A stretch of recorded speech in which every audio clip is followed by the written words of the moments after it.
नमस्कार प्यारे बच्चों, कैसे हैं आप सब। आशा करता हूँ कि सब अच्छे होंगे। तो चलिए शुरू करते हैं।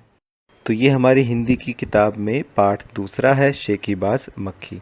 सबसे पहले ये शब्द का मतलब क्या होता है। शेखीबाज, बेटा शेखीबाज वो होता है जो बातों को बढ़ा चढ़ा कर कहता हो, ठीक है, या फालतू की जो बकवास करता है, ठीक है, बेमतलब की बातें बोलता है। चलिए, आज हम एक ऐसी ही मक्खी के बारे में जानेंगे जो अपनी तारीफ करती रहती है। आइए देखते हैं कहानी में क्या है। एक था जंगल। उस जंगल में एक शेर भोजन करके आराम कर रहा था। इतने में एक मक्खी उड़ती उड़ती वहां आ पहुंची। शेर ने 2-3 दिनों से स्नान नहीं किया था, यानी स्नान का मतलब क्या होता है, नहाना। तो 2-3 दिनों से नहाया नहीं था। इसलिए मक्खी शेर के कान के एकदम पास भिन भिन भिन करने लगी। शेर को बहुत मुश्किल से नींद आई थी। उसने पंजा उठाया, मक्खी उड़ गई, लेकिन फिर से शेर के कान के पास भिन भिन शुरू हो गई। अब शेर को गुस्सा आ गया। वह दहाड़ा, अरे मक्खी, दूर हट, वरना तुझे अभी जान से मार डालूंगा। मक्खी ने धीरे से कहा, छी छी, जंगल के राजा के मुंह से ऐसी भाषा कहीं शोभा देती है। शेर का गुस्सा बढ़ गया। उसने कहा, एक तो मुझे सोने नहीं देती, ऊपर से मेरे सामने जवाब देती है। चुप हो जा, वरना अभी।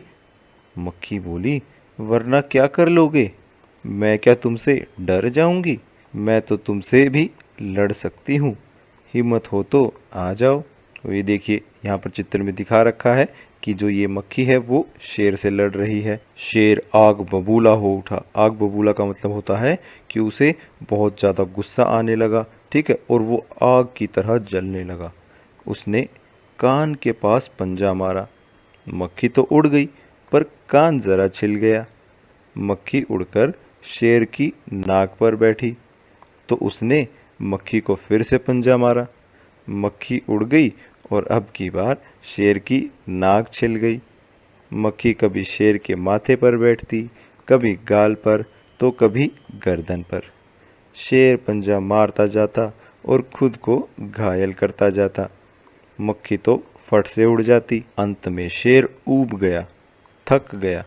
वह बोला, मक्खी बहन, अब मुझे छोड़ो, मैं हारा और तुम जीती। बस। मक्खी घमंड में चूर होकर उड़ती उड़ती आगे बढ़ी। सामने एक हाथी मिला।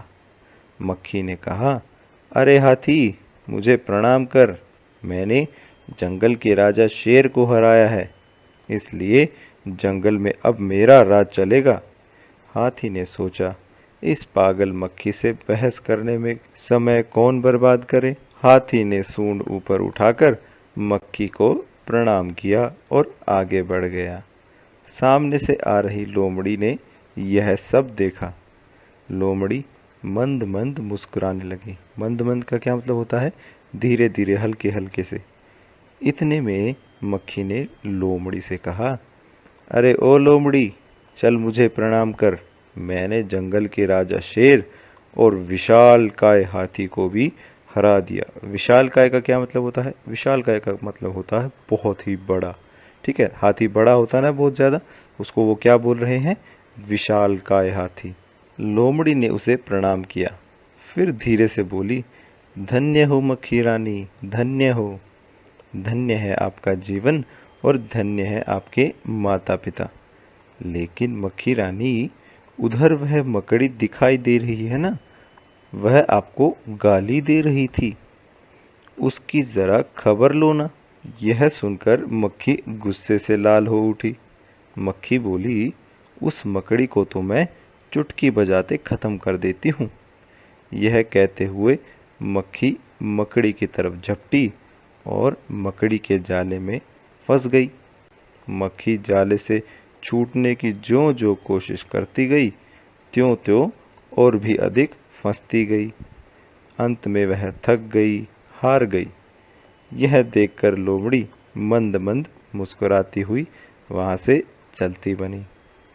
तो ये कहानी लिखी है श्री योगेश जोशी जी ने। आज की क्लास यहीं ख़त्म होती है। अगर आपके कोई डाउट्स हैं तो आप नीचे कमेंट सेक्शन में पूछ सकते हैं। कल फिर मिलेंगे, कुछ नया सीखेंगे। तब तक के लिए थैंक यू एंड जय हिंद।